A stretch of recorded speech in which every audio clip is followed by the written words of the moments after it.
Let's see how to buy Google Photos storage on iPhone.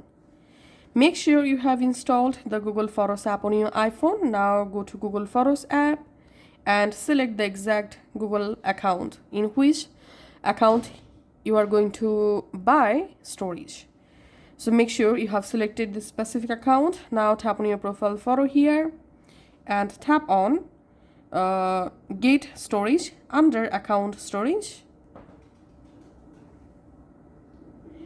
And here select monthly or annual. So for example, I want to buy Google Photos storage monthly.